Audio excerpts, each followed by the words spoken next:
I can't believe I'm actually sitting here writing this story after having gone through such a painful experience.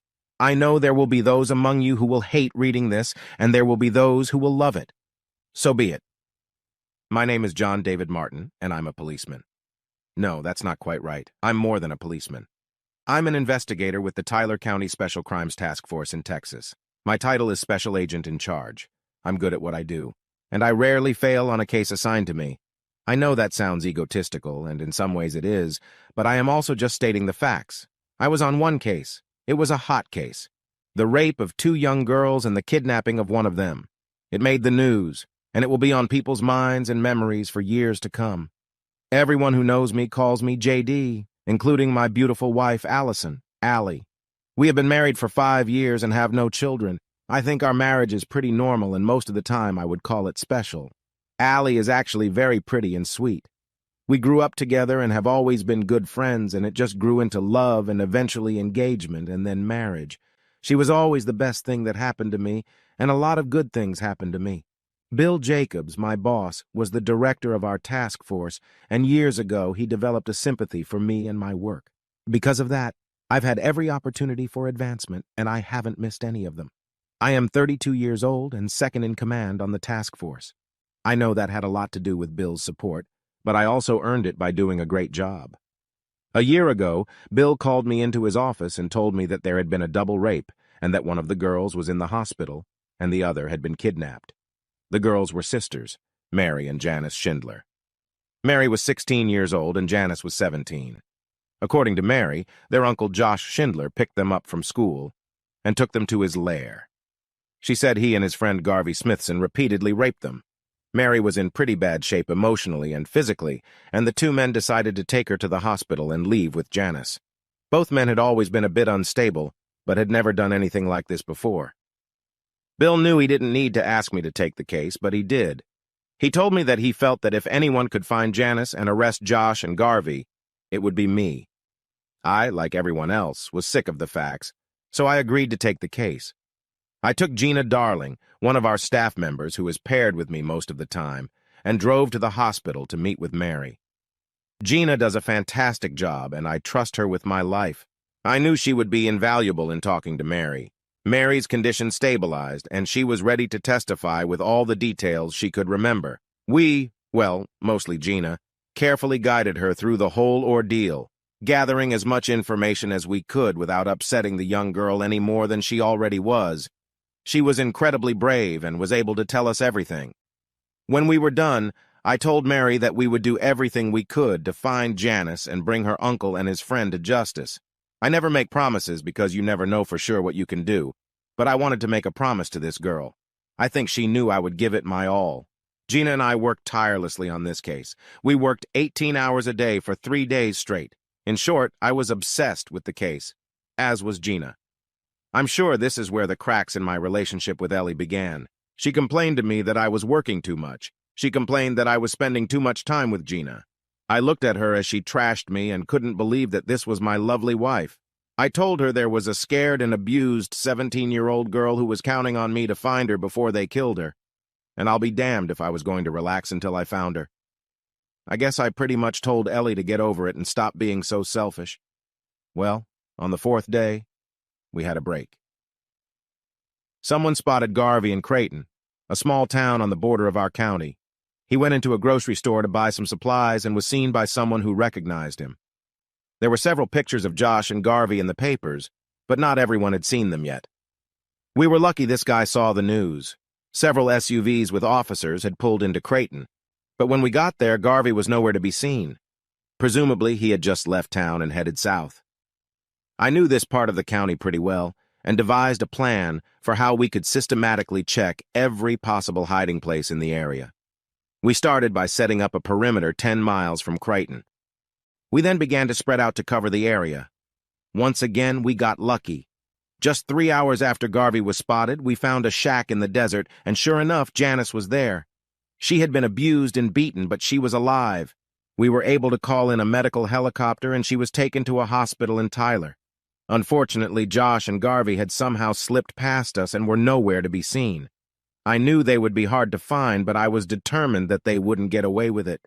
and I promised myself that I would find them and see them punished for what they had done to those two girls. We drove back to Tyler and Gina, and I went to the hospital to check on both girls. Janice had undergone surgery for vaginal and anal lacerations and was recovering. Gina and I just sat and talked about the case, and I made it clear to her that I would find the two bastards, even if it was the last thing I would ever do. I could tell that Gina was pretty excited about the whole thing too, so I gave her a little hug and a smile to reassure her. I told her that we were going to catch these people and bring them to justice. When we had a chance to go inside and talk to Janice, she told us that her Uncle Josh and Garvey had decided to leave her there and were going to go to hard places, as they put it. She thought she heard them say something about South Texas, but she wasn't sure. Aside from the details of the rape and kidnapping, she couldn't have been more helpful in finding the two men. We were beyond relieved that both girls were safe and that they would recover soon. I know they would need extensive counseling and continued support from their friends and family, but I was confident that they would be okay. On the last day of that week, I promised them that I would find their uncle and his friend and bring them here. I know, I shouldn't have promised them, but I was sure I would succeed. I think that's where the story really begins. I was still obsessed with finding these two men. I don't apologize for that, but it's true.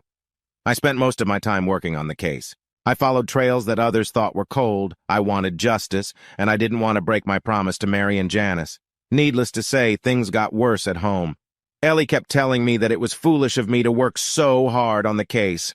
Both girls had been found, and both were doing better. I kept telling her that bringing Josh and Garvey to justice would help in the ultimate healing of these two teenagers, and she kept telling me that I should leave it at that. I worked on the case for 5 weeks, and our relationship grew more strained each day. Then we caught our final breakthrough on the case.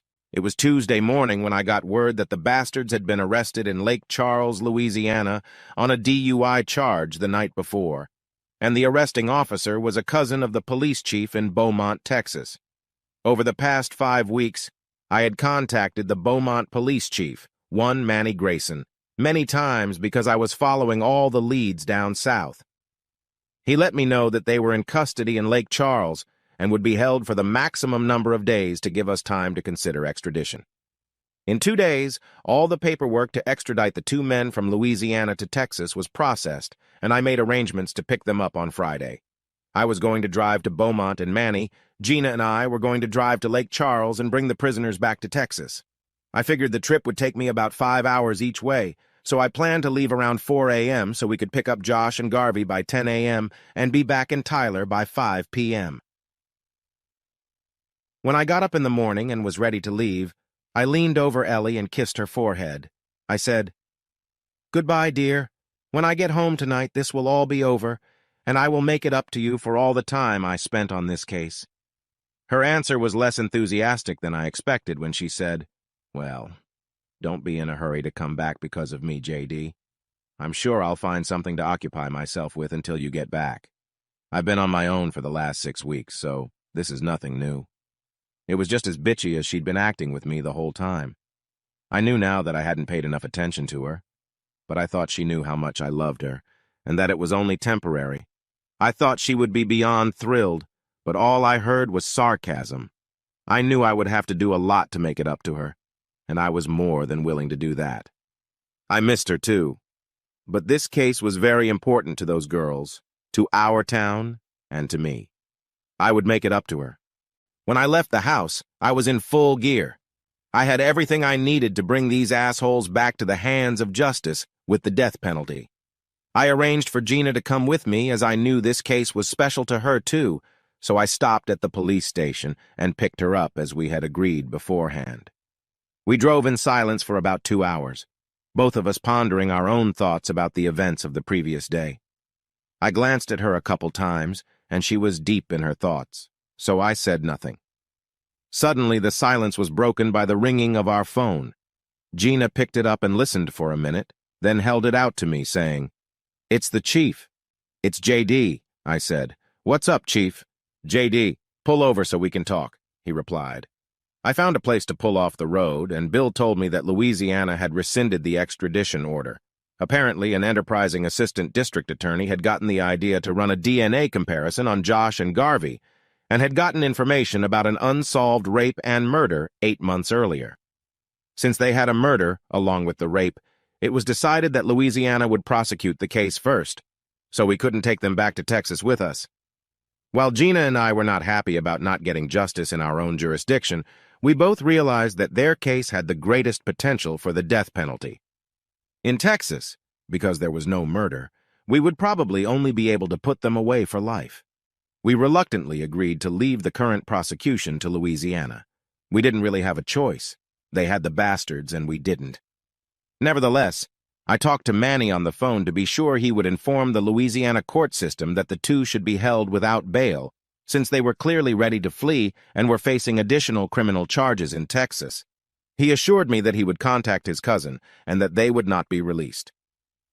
When all the talking was over, we turned around and headed back to Tyler. Bill told us to take some time off since there was no immediate investigation now that Josh and Garvey had been apprehended. On the way back, we stopped for breakfast and I dropped Gina off outside her house around 11 a.m. and headed home. When I got home and opened the garage door, there was someone else's car parked in my spot. I know that a stranger's car is always parked outside the poor guy's house. But this was the truth. It was a bright red Mustang, and I thought I knew whose it was. It was someone named Billy Marconi, the local badass. I had a very bad feeling in the bottom of my stomach, of course, and before I even entered the house, I could feel the rage building up inside me. I knew what I was going to find, and I knew I wasn't going to like it.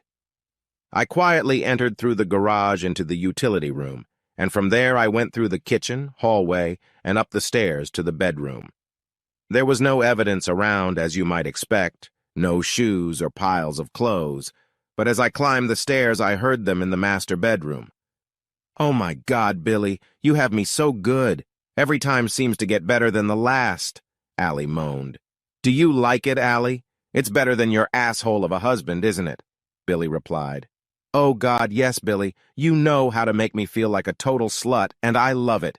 JD loves me, and he would never make me feel like a prostitute, but I love it when you use me. Just take me," she said intermittently. As I walked down the hallway to the bedroom, I could feel the blood pounding in my head, and I knew I was pretty much out of it. I reached for my gun and was about to pull it out of its holster when my hand caught the stun gun that every officer carries when transporting prisoners. It was probably a good thing my hand touched it, because there's no telling what I would have done with the gun. When I peeked into the room, I saw that Ellie was on all fours and Billy was having her doggy style. I quietly walked into the room with the stun gun in my hand, managed to stand right behind him and hit him right in the ass and balls. He collapsed onto Ellie's back with a rock, and when she threw him off of her, I hit her too. When they both passed out, I pulled out one set of handcuffs and handcuffed Ellie to our bed. There was no way she would be able to get away from me or stop me from what I was about to do to Billy. I then cuffed Billy and dragged him by his feet out of the bedroom down the hallway to the basement door. I think he hit his head a couple times rolling down the stairs, but I really didn't care. I handcuffed him with my hands around one of the support beams, blindfolded him, and gagged him. By this time, he was starting to come to his senses again, and I let him. "You lost your mind when you decided to sleep with a policeman's wife. I'll be back to take care of you a little later, Billy. Don't go anywhere," I told him with an evil laugh before I tasered him again. I went back into the bedroom and sat down in the chair next to the bed. Ellie was crying quietly and my heart ached, but at that moment my anger over what I had discovered was stronger than my compassion. I pulled out the stun gun and placed it on the bed in full view of her. "Allison," I said, "I have some questions for you, and you better answer them honestly. If you don't answer honestly, I will use the stun gun on you over and over again until I know the truth. I'll know it's the truth if you and Billy give me the same answers." So here are the questions I asked her. How long have you and Billy been having sex? How many times have you been together? Where have you met to have sex? Does anyone else know that you've had sex with Billy? Do you like sex with him more than with me? Those were her answers. Today is the only time I've ever had sex with Billy. Just this one time. Just here. This one time. No one else knows. And no JD sex with him was better than with you. Except I've already heard her say, every time seems to be better than the last time. So I knew she was lying to me, and I told her so. Allison, those answers are not the truth. I warned you what lying to me would lead to. I picked up the stun gun and gave her a full charge again. When she came to her senses, I told her, I'm going to talk to Billy, so while I'm gone, you'd better think of the right answers. I'll be back. I took the stun gun with me and headed for the basement.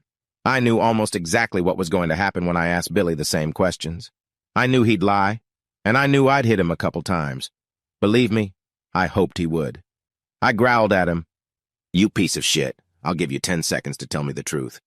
Next time I'll ask questions, or I'll fry your brains with that thing and feed your dead and smoking body to the fucking coyotes in the desert. I hit him full force and several times. His whole body went limp but twitched a little. Then he came to his senses and I asked, 10 seconds, Billy, remember that. When did it start? I started counting. 10, 9, 8, 7. When I got to 5, he blurted out, about 6 weeks ago. How many times did you and Ellie have sex? At least once a week each of those 6 weeks, and sometimes it was twice a week, so maybe 8 or 9 times. Where did you do it?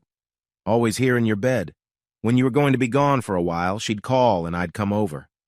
Does anyone else know you had my wife? No, I kept her to myself. Some of my guys know I'm seeing a woman, but no one knows who or where I go to meet her. Billy, is there anything else you'd like to add? Is it true this time? No, man. It's the whole truth. You know I'm sorry I did it, but you know she was hitting on me and everything. And you know how it is, man. Guys just aren't strong enough to say no. Big mistake, that dumb bastard should have kept his mouth shut. I told him, I'll be back later to finish with you, Billy. Don't go anywhere. And I gave him another prolonged taser blow just because he pissed me off. I went back upstairs to Allie and said, well, Billy seems to have told the truth. He didn't seem to like the stun gun very much, so he came clean. Are you ready to be honest with me now? Answer the questions, Allison. She couldn't look at me, but she started. The first time was about 6 weeks ago. We were together once or twice a week during each week, so that's maybe 8 or 9 times. He's always come here and always in this bed. Nobody else knows JD, and I really enjoyed the sex because it was so dirty, but I love you and the way you make love to me. JD, I'm so sorry. Allison, I know you're sorry right now, but what I don't know is if you regret doing it or if you regret getting caught, and I can never know that for sure, and I can't live like this. I'm going to go and take care of Billy, and then I'm going to come back to let you go. I picked up all of Billy's clothes from the bedroom floor, where he had thrown them in his hurry to get my wife into bed. Damn it. It pissed me off again as I walked out of the room with it. His cell phone fell out on the floor. I noticed it was a BlackBerry, and I had an idea. I threw Billy's clothes on our kitchen table and walked out to the garage. With Billy's car keys in my hand, I got into his car and backed into the driveway, closing the garage door behind me. I drove north out of town until I got to Interstate 20 and headed east to Longview, about a half-hour away. I stopped at Walmart on the south side of Longview and bought 2 disposable cell phones. Then I went to 2 other Walmart stores in Longview and bought 2 more phones at each, so I had a total of 6. From there, I drove to the radio store to meet up with an old friend of mine. I sat down and explained my idea to him, and after a careful warning of what I was going to do, he helped me get the rest of the equipment I would need. When I got home, I copied all of Billy's contacts, all of his text messages, and all of his voicemails to one of my new phones. Then, using available hardware and applications, I cloned his phone. Yes, I know it's illegal, but at the time I didn't care. I wanted to keep tabs on this bastard, and I was going to do it. Once I was done with that, I went down to the basement and had a heart-to-heart talk with Billy. I told him, Billy, you're nothing but a lowlife, and one of these days I'm going to find a reason to humiliate you. I know you're angry, and I know you wish you'd never seen me. But unfortunately, you did. Here's what I expect. You will never say a word about this to another living soul. You don't know Allison, and nothing has ever happened to you here in this house. You will never see or speak to Allison again. I will be watching, and any contact with her will result in your immediate demise. Do you understand me, scumbag? He nodded his head in the affirmative, but I wasn't satisfied. I said, Are you sure you understand me, scumbag? This time he weakly said, Yes, I understand you. I released him from the handcuffs and told him, Then get dressed and get out of my house and never, I mean never, show your face here again. After he left, I reluctantly went up to my bedroom and let Allison go. The bed was a mess, but I really didn't care. I told her, I'm sorry you had to mess this place up, but it can't be helped. I'll leave it to you to clean up after yourself. Then I threw a few things into my gym bag and told her, I'm going to leave for a while to think things over. I'll be back to let you know what needs to happen. She tried to grab my arm to stop me and pleaded, Please, JD, don't leave me. Please stay. I'm so sorry. I said, yes, I'm sorry too, but I have to go now, but I'll be back. I checked into a Staybridge Suites hotel near downtown and spent most of Friday and Saturday evening thinking about what I wanted to do in the future. Sunday morning, when I turned on my cell phone again, there were about 20 messages, most from Ellie. I really didn't feel like listening to any of them, so I just scrolled through the ones Ellie had written and listened to the rest. There was one from my boss, a couple from Ellie's sister, and one from Ellie's dad. I immediately called my boss to let him know I was okay and asked for a few days off. He didn't mind me taking a few days off, but told me to stay in touch. I realized that I hadn't eaten since Friday night and realized that wasn't such a good idea. I went down to the hotel restaurant and ate a decent breakfast. I spent the rest of the day fishing at Tyler State Park. I caught a few nice bass on a walleye and worm, but didn't keep any of them. Better to let them grow and let someone else enjoy catching them. By lunchtime, I was tired and hot, so I went back to Staybridge, took a shower, and then went out for dinner. After deciding to myself what I wanted to do, I went to bed and actually had a very good night's sleep. It was Monday, and I spent all morning and most of the afternoon getting some things taken care of before heading home. It was about 7 p.m. when I walked into the house for the first time since I left Friday night. Ellie was sitting at the kitchen table with a cup of coffee. I had stopped to grab a couple sandwiches and some chips, so I set them on the table in front of us. She looked at them and then at me and said, I'm really not hungry, JD. I know you've probably lost your appetite, I said, but you really should try to eat a little. After you eat, we'll talk. She reluctantly took the sandwich and took a bite. I think the first bite whetted her appetite, so she ate greedily until she had eaten the whole sandwich and all the chips. When she finished, she looked at me and smiled, but then burst into tears. Oh, JD, I'm so sorry, she said, and she began to sob uncontrollably. When she finally calmed down, she went through the entire cheater checklist. 1. It meant nothing to me. It was just sex. 2. I love you and I was never going to hurt you.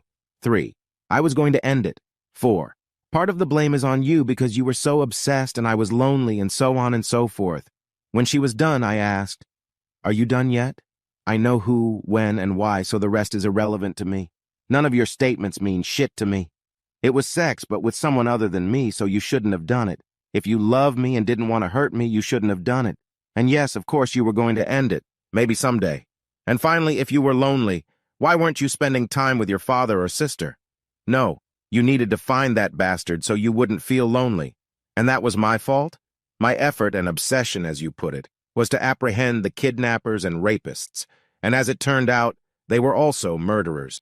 I would say my efforts were not an obsession, but a devotion to duty and public safety. I continued, Allison, I have no idea who you are anymore.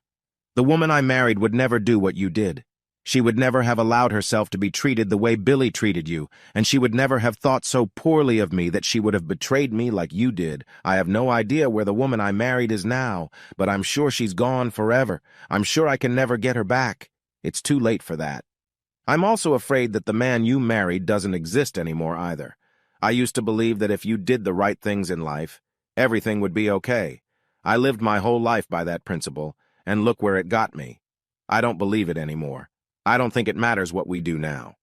So the man you married is gone, too. Ellie wouldn't stop sobbing while I was telling her all this. I know it was hard for her to hear, but at the same time, it was the truth. It all came to me over the weekend as I struggled to figure out who I was going to be now. Oh, I knew, but I wasn't going to tell anyone. So, Allison, I said, I'm leaving. I put a folder of papers on the table. These are the divorce papers. Let me tell you what's in them. First of all, you have something I want back. My great-grandmother's engagement ring that I gave you, I want it back. It's part of my family history, and I want to keep it in my family. I'm sorry to ask this because I really thought that someday we could pass it on to a daughter or son, but that's not going to happen to you anymore, so I want it back. Oh, God. Her sobs doubled in intensity, but I continued, Please give me the ring now. She looked at me pleadingly, but I just shook my head and she reluctantly took it off her finger and held it out to me. Secondly, Allison, I continued, you know that I receive money from my family foundation. Some of it is in our accounts along with our investments and savings, and I don't want you to have any part of it. I'll continue to get money from my trust, so I'll have everything I need. Sobbing again. Shit. I intend to keep 100% of my pension, I added. Since your IRA account has almost the same amount, I see no reason to divide my pension in any way. Finally, I said, a house. As you know, we don't own the house. It's also part of my family trust, and it will continue to be.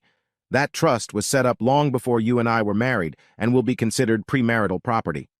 You have no legal rights to the house or to any family trust, but that is why I am giving you most of our money and investments. They're about equal in value to the house. In addition, you must, of course, leave this house within a week of today. I'm giving you a week to find another place to live and move all of your belongings out. Again, there are household items that were part of the family trust, and I expect you to leave them behind when you leave. You can guess what will happen if you don't. Of course, her sobs began again. So, Allison, I sighed. That's it. This is my offer. It is in no way negotiable. Have your lawyer look over the papers. Sign them or don't sign them. I really don't care. Either way, I'm out of here. Either way, I won't be your husband anymore. Our marriage is over, either with a legal seal or practically, but it's over. If you sign the papers, give them to my lawyer and he'll finalize the process. Of course, by this time, she was inconsolable. There's one more thing we need to do before I go, I said. We're going for a ride. We walked out to my patrol car, and I told Allison to get in the back seat. She didn't know it, but I wanted her there so she couldn't get out. By this time, it was about 9 p.m., and the nightlife of the city was starting to bustle, as always. We drove into the more crime-ridden part of town, and I pulled over to the curb near one of the hottest places to shoot up. There were a few women standing around, and I walked over and talked to them for a minute. Allison was still sitting in the back seat of the car, not realizing what was going on. I took one of the women by the hand and led her to the car. Get in the back seat, Brenda, I said. She climbed in and sat next to Allison. As we drove away, I saw both women in the back seat looking at each other appraisingly. After we drove out of that part of town, I pulled into the parking lot at the mall and started talking. Allison, I said, this is Brenda. I'm going to ask her some questions, and I want you to just listen to what she has to say. Brenda, what's your real name? Damn it, JD, you know who I am. I know, but I want you to just answer all my questions, Brenda. Okay, I'm really Judy Parker. Are you married? She took a deep breath and said, not anymore. You were married? Yes, to Ron Parker. Who's Ron Parker? He's an assistant district attorney in town. And why aren't you married to Ron Parker anymore? He divorced me for cheating on him. And Brenda, who are you now? God damn it, JD, you know who I am. I'm a prostitute. Are you happy now? No, Judy, I'm not happy, and I know you're not happy either. But why don't you tell Allison now how you became a whore? Don't leave anything out. By this time, Allison's eyes had come out of their orbits and her mouth had opened. Well, Brenda, Judy began. It all started when I met Billy Marconi at a society gala. He was handsome and so charming, and he really enjoyed being around me. My husband was so absorbed in chatting with the big shots at the party that he just seemed to ignore me, and Billy stepped in to make me feel good. We had a few drinks together, and before I knew it, we were on the patio and he was already fondling my ass and breasts. He was whispering things in my ear that I had never heard from a man before, how he would make me feel if he could be alone with me. I was vulnerable and he took full advantage of that, but of course I didn't know that at the time. Before we went back inside, we agreed to have lunch the next day at the Carlton Hotel restaurant. Of course, you know what happened. We ended up in one of the rooms and we slept together. I loved it. He was so attentive and so wonderful. That started the long road to where I am now. He started coming over to our house when Ron was away on business. Then he started bringing some weed, then eventually some cocaine, and I got hooked. One day Ron caught us and threw me out. Billy took me in, and the long road to my demise suddenly became shorter. Before I realized what had happened to me, I was hooked on drugs, and Billy was selling me to anyone and everyone. Then he found someone new to work with and just sent me to his stable of girls. So that's where I am today. I saw Allison just shaking in the back seat. She was in shock. I asked Brenda, "How many girls does Billy have in the stable, Brenda?" She replied, "I know of 4 other girls who are pulling tricks for him right now. Every now and then one of them goes to the hospital or to the cemetery and a new one shows up." "One last question, Brenda," I said. "What would you do to Billy Marconi if he were in the back seat with you right now?" "I'd gouge his eyes out with my fingernails. I made a terrible mistake when I got involved with him, and he ruined my life. Most days I just wish I was dead." "Well, Brenda," I continued, "one of these days you might get a chance to do it with Billy Marconi. He slept with the wrong guy this time." She smiled at me and said, "JD, if you ever give me that chance, you'll have free pussy for life." Allison cringed and threw her a rather angry look. Too damn bad, Allison, I thought to myself, but I doubted I'd ever take Brenda up on her offer. I gave Brenda a couple $100 and asked if I could drive her home instead of going back to her place of employment. She thought that might be a good idea, so we drove to her house. After we dropped Brenda off, I drove Ellie back to the house. We sat in the patrol car for a few minutes before I let her out and gave her my closing speech. "Allison," I still refused to call her Allie ever again. "So now you can see what a slippery slope you started on. You can see how you were so close to flushing your life down the drain. You can see where your actions were leading you. I did this last good deed for you because I love the woman I married and because I don't want her to become another Brenda. We're done, but you don't have to be another Brenda. Take control of your life and be who you are meant to be. Build a good life for yourself."